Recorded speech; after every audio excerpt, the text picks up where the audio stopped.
대한민국 국민 모두가 승리하는 그날까지. 안녕하십니까, 알뜰맨입니다. 어제 발표된 소비자 물가지수와 예상치를 부합하는 숫자가 나와서 시장은 안도감을 형성하면서 3대 지수 모두 상승 마감을 했습니다. 12월 소비자 물가지수는 전년도 대비해서 7% 상승을 했고요. 지난달에는 6.8% 상승을 했는데 예상치는 7%로서 부합이 됐다라고 얘기를 하고 있습니다. 하지만 1982년 이후에 가장 큰 폭으로 상승한 숫자라고 하네요. 12월 소비자 물가지수는 지난달 대비해서 0.5% 상승을 한 숫자인데 지난달에는 0.8%이며 예상치는 0.4%였는데 이 부분을 상회했다라고 합니다. 12월 핵심 소비자 물가지수는 0.6%로 지난달에는 0.5% 상승을 했는데 예상치 0.5%보다 상회된 숫자라고 하고요.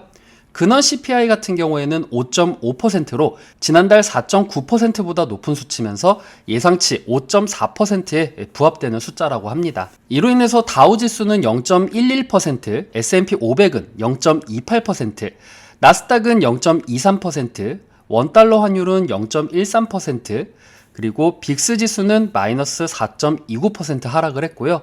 MSCI 코리아 지수는 1.98% 상승을 했고 2년물 국채금리는 2.21% 상승, 10년물 국채금리는 1.75% 상승, 30년물 국채금리는 1.21% 상승을 했습니다. LPL 금융 자산배분 전략가 베리 길버트는 우리는 2022년도 초까지 1년 인플레이션 수치의 정점을 기대하진 않았고 오미크론 변형으로 인한 추가 공급망 중단이 그 사실을 강화한다라고 이야기를 해왔다라고 하고 있습니다. 하지만 지금 더 중요한 질문은 정확한 시기입니다. 라고 이야기를 했는데요. 인플레이션이 둔화되기 시작할 수 있다라고 이야기를 하고 있습니다. 지금 현재 인플레이션 숫자가 정점이다라고 이야기를 하고 있는 것이죠. 이날 상승 종목 이슈로는 경제 성장주들이 오르면서 화학주나 기술 성장주들이 올랐습니다. 그리고 하락 종목 이슈 중에서 가장 핵심이 되는 부분 두 개가 있는데요. 먼저 바이오젠입니다. 메디케어가 임상실험에 등록된 초기 증상이 있는 환자를 위한 알츠하이머 치료제 아두헬름의 비용 중에 부분적으로만 지원을 한다라는 소식에 하락을 했는데요. 이 메디케어는 환자가 임상시험에 등록되어 있고 초기 증상이 있는 경우에만 치료를 보장한다고 합니다. 필립스는 4분기 핵심 이익이 40% 감소될 것으로 예측을 하면서 15.6% 하락한 모습을 보여주고 있습니다. 또한 부품 부족이라던가 인공호흡기 리콜 및 기타 요인의 영향도 지금 현재 받고 있다라고 합니다. 전문가들은 시장이 지금 현재 인플레이션이 정점을 찍었고 안정화가 될 것이다 라고 전망을 하고 있습니다. 랜디 프레디믹 슈왑 연구소 트레이딩 및 파생상품의 이사는 나스닥은 월요일 200일 이동 평균선에 하락했다가 반등했다라면서 이 랠리는 일종의 시작점이다 라고 말을 했습니다. 웰스파고의 다렐 크롱크 최고 투자 책임자는 시장은 인플레이션이 최고점 수준에 근접했다라고 생각하고 있는 것 같다면서 인플레이션이 점차 완화하는 흐름을 보일 것이다 라고 이야기를 했습니다. 메이스 맥케인 프로스트 인베스트먼트 어드바이저 CIO도 현 시점에서 시장은 테이퍼링과 금리 인상 등에 잘 대비가 되어 있는 상태인 것 같다라면서 호조를 나타낼 것으로 예상이 되는 기업들의 실적에 시장이 다시 한번 기대를 걸고 있는 듯 하다고 말을 했습니다. 하지만 연준 의원들의 매파적인 발언은 이어졌습니다. 제임스 블러드 세인트 연은 총재는 높은 인플레이션으로 미 연준이 3월에 첫 금리 인상에 나타날 가능성이 크다면서 올해 4회 금리 인상을 할 것으로 보인다라고 이야기를 했습니다. 아울러 대차 대조표 축소도 금리 인상과 함께 이루어져야 한다고 강조를 했습니다. 아유씨.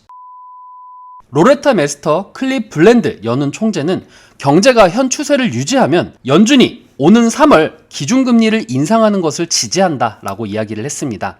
그는 인플레이션을 낮추기 위해서 연준이 행동에 나서야 된다라고 이야기를 했습니다. 시카고 상품거래소 CME 패드워치에 따르면요, 연방기금 금리 선물 시장은 올해 3월 연준이 금리 인상할 가능성을 78.8%로 내다봤는데 전일과 동일한 숫자였습니다. 2월물 서부 텍사스산 원유 WTI 가격은 전장 대비 1.42달러 상승한 배럴당 82.64달러, 1.8% 상승 마감을 했습니다. 이는 지난해 11월 9일 이후에 가장 높은 수치이면서 올해 들어서 9.88% 올랐습니다. 원유 재고가 7주 연속 감소하고 있고 예상치보다 감소한 모습의 상승폭을 이어갔는데요. 미국 에너지정보청 EIA와 다우존스에 의하면요, 지난 7일로 끝난 한 주간 원유 재고는 전주 대비해서 455만 3천 배럴 감소한 4억 1329만 8천 배럴로 집계가 되었습니다. 예상치는 210만 배럴 감소였는데요. 이것보다 대폭 증가한 숫자라고 합니다. 원유 수요가 앞으로도 꾸준할 것이라는 기대는 여전합니다. 금일시장 10시 12분을 기준으로 해서 개인들의 물량을 외국인과 기관들이 받아주면서 0.08% 상승하는 모습을 보여주고 있고요.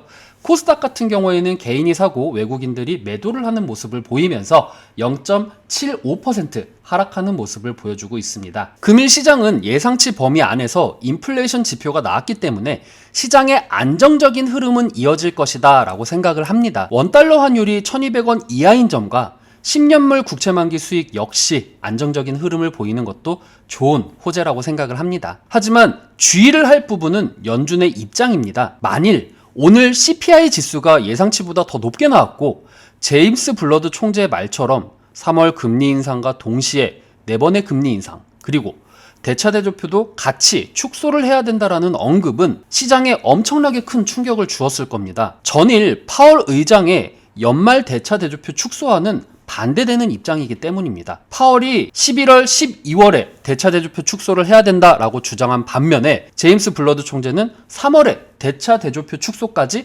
같이 해야 된다라는 입장을 지금 현재 보이고 있기 때문입니다. 언제나 그렇듯이 앞으로의 지표가 더 중요할 것이며, 그리고 FOMC 회의도 우리가 중요하게 체크해야 될 요소다라고 말씀을 드리고 싶네요. 앞으로 경제 일정에 대해서는 체크가 되는 대로 바로 알려드리도록 하겠습니다. 국내 시장에는 외국인들이 원활한 유입이 예상이 되나 문제는 LG에너지솔루션의 청약 부분입니다.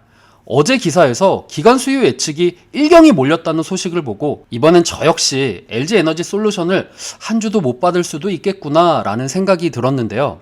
오늘까지 매도를 하고 현금 보유를 해야지만 2022년도 1월 18일에 청약을 할 자금이 보유된다라는 점을 생각을 한다라고 하면은 오늘도 개인들이 청약 준비를 할 수 있지 않을까라는 생각을 합니다. 그래서 개인들의 매도세가 이어지지 않을까라는 생각도 드는데요. 하지만 앞으로의 일정까지 장이 크게 빠질 이슈는 보이지 않기 때문에 앞으로의 일정이 있을 때까지는 차츰차츰 분할 접근을 해도 좋다라고 생각이 됩니다. 하지만 내가 더 안정적으로 진입을 하고 싶다라고 생각되시는 분들은 이제 슬슬 전자공시에서 대기업 위주의 실적이 발표되고 있는 만큼 실적 발표를 체크하시고 들어가는 것도 정말 좋은 방법이라고 생각을 합니다. 이것으로 오늘 시황 따라잡기 마치도록 하겠습니다.